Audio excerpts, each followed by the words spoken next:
Bienvenue pour cette exploration. Aujourd'hui, on se penche sur un sujet assez courant mais délicat. Oui, comment un CIP, un conseiller en insertion professionnelle, accompagne quelqu'un qui est, disons, dans le flou total? Exactement, sans projet pro précis.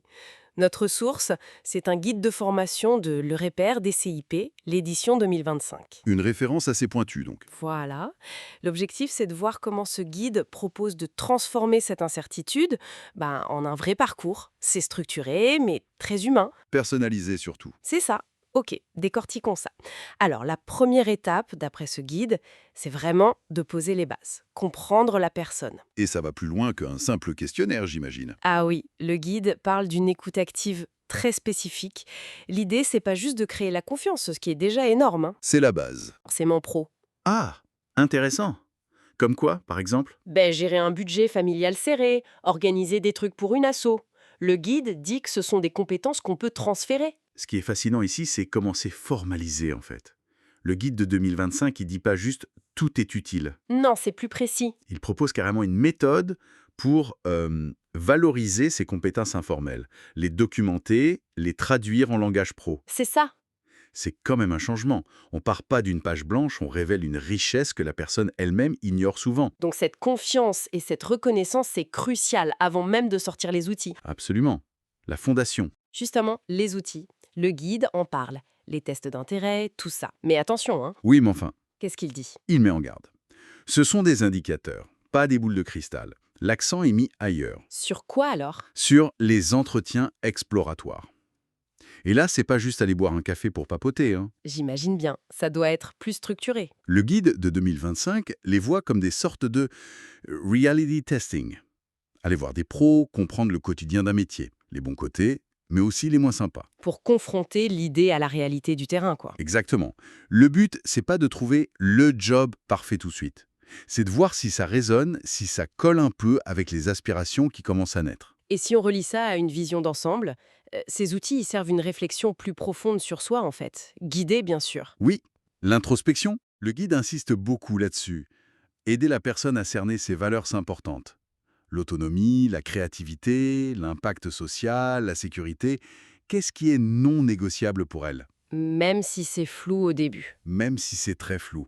Le guide parle d'aspiration profonde. Ce sont des moteurs essentiels. L'idée, c'est d'aider à dessiner les contours d'un idéal pro-personnel, même abstrait. Aligner qui on est avec ce qu'on fait. Progressivement. C'est ça, un alignement progressif. Et c'est là que ça devient vraiment intéressant. Le guide y pousse à diversifier. Activement. C'est-à-dire, Face à l'incertitude, il faut bouger. Agir plus que juste réfléchir dans son coin. Le guide encourage à multiplier les petites expériences. genre des stages. Oui, un stage d'observation, une mission de bénévolat bien ciblée, une petite formation pour tester un secteur. Ah, d'accord. Des tests en situation réelle. Exactement.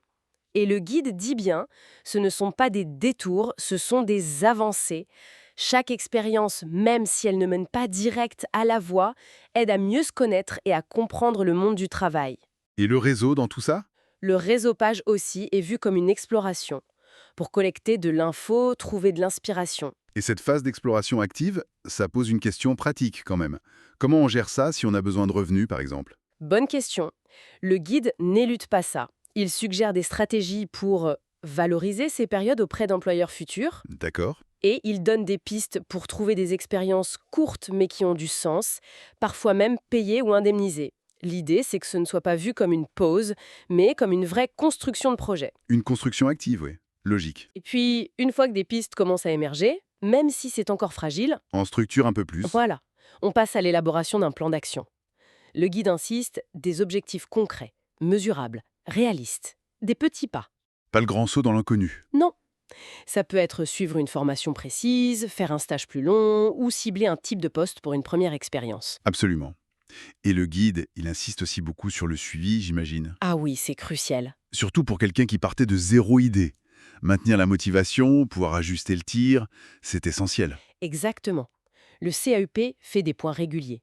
Pour fêter les petites victoires, analyser ce qui coince, adapter le plan. C'est pas gravé dans le marbre donc. Non, c'est une feuille de route qui évolue. Le guide voit ça comme un partenariat dynamique pour éviter le découragement et consolider la direction. Un vrai accompagnement sur la durée. Alors, qu'est-ce que tout cela signifie finalement?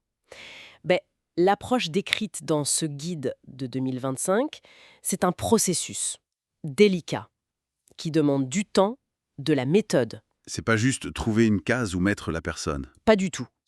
C'est l'aider à se découvrir professionnellement, à trouver ses propres moteurs, à construire un parcours qui a du sens pour elle. Et cette insistance sur la valorisation de l'informel et le reality testing. Oui, ça semble particulièrement pertinent pour ceux qui se sentent vraiment perdus au départ. Tout à fait. Mais ça soulève une question importante, je trouve, qui va un peu au-delà des méthodes elles-mêmes. Ah oui?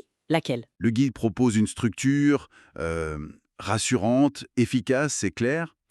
Mais dans cette recherche de la bonne voie, quelle place il reste, ou quelle place il faudrait laisser peut-être, À l'intuition, aux hasards, voilà. à l'intuition, aux rencontres imprévues, à l'expérimentation un peu moins cadrée, quoi. Comment l'accompagnement peut intégrer cette part d'imprévu qui est souvent essentielle pour une découverte profonde? Sans perdre le fil de la méthode, oui. C'est ça? C'est une piste de réflexion intéressante, je pense, pour continuer à penser l'orientation professionnelle.